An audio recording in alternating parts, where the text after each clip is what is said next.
Hadis daripada Ibnu Abbas radhiyallahu anhu, dari Ibnu Abbas radhiyallahu anhu. Ibnu Abbas berkata, qala Rasulullah sallallahu alaihi wasallam, Rasulullah sallallahu alaihi wasallam bersabda, ma umirtu bitasyidil masajid. Aku tidak diperintahkan, kata Rasulullah, untuk meninggikan masjid, menghias-hiasi masjid, memewah-mewahkan masjid, melebihi kebutuhan. Itu tasyid di dalam hadis diriwayatkan oleh Imam Abu Daud wassahahu Ibnu Hibban. Imam Ibnu Hibban mensahihkan hadis ini.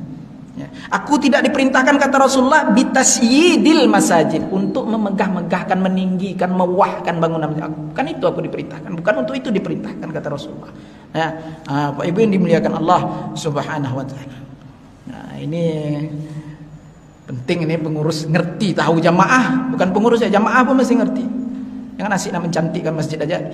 Isinya itu pikirkan, ya, imarahnya itu kita pikirkan. Program-program imarah itu apa saja, program-program imarah. Kan dah saya sampaikan pada pertemuan yang terlalu. Ya, sekurang-kurangnya amalan masjid itu Pak 4 Pak, mesti ada di dalam masjid itu. 4 amalan itu. Dakwah ilallah, ta'lim wa ta'allum, zikir, ya, atau ibadah. Kemudian yang keempat, khidmah. Apa dakwah ilallah? Itulah yang mesti dihidupkan, azan 5 waktu itu. Itu dakwah yang paling sempurna kan? Nah itu. Mesti hidup 5 waktu itu, sholat berjamaah itu. Ajak orang ramai-ramai sholat berjamaah. Itu. Itu dakwah ilallah. Mesti ada itu.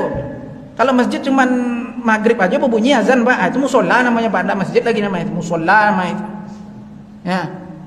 Nah, Bapak Ibu yang dimuliakan Allah SWT, yang kedua, zikir. Atau ta'lim wa ta'allum yang kedua. Ta'lim wa ta'allum, mesti ada ajar mengajarnya. Ada pengajian, ada program-program agama, muzakarah agama. Kemudian lagi Bapak Ibu yang dimuliakan Allah, ada ibadah selain dari sholat 5 waktu. Ya, apa ya? Ada zikir pagi petang, kelompok-kelompok yang disiapkan untuk berzikir pada waktu pagi dan petang. Ada 2 orang, 3 orang jadilah. Itu amalan masjid itu. Amalan masjid itu. Amalan Masjid Nabawi, Masjid Rasulullah SAW. Ada beberapa orang yang baca Quran, itu mesti ada di dalam masjid. Jangan sunyinya masjid itu. Dah pengajian dah ada, ya, zikir ibadah pun dah ada. Nah, Bapak Ibu, habis sholat senyap-senyap aja, diam-diam aja, kabur, itu bahaya juga tuh. Nah, Bapak Ibu yang dimuliakan, tidak ada amalan masjid tuh. Masjid itu bukan untuk sholat 5 waktu aja, Bapak Ibu. Ya, itu imarah tuh banyak tuh, imarah masjid tuh luas penafsirannya itu imarah masjid tuh. Nah, itu tadi dakwah ilallah, ta'lim wa ta'allum, ada ibadah. Kemudian yang keempat ada khidmah, ada pelayanan, Bapak Ibu yang dimuliakan Allah tuh. Tengok dalam kulkas tuh. Ya, ada air, ya, ada dispenser, ada air panas, ada kopi. Silakan siapa mau makan, silakan itu. Jangan dibawa pulang, ya. Habis minum tuh dicuci gelasnya. Kau minum tak?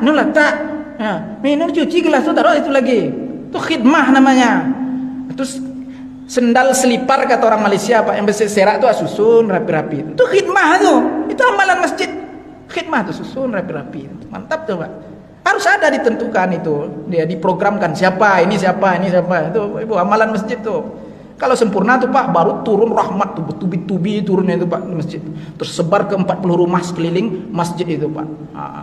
Maka orangnya ramah-ramah, orangnya baik-baik, ya, orangnya soleh-solehah. Nah, itu karena masjid itu jantung itu.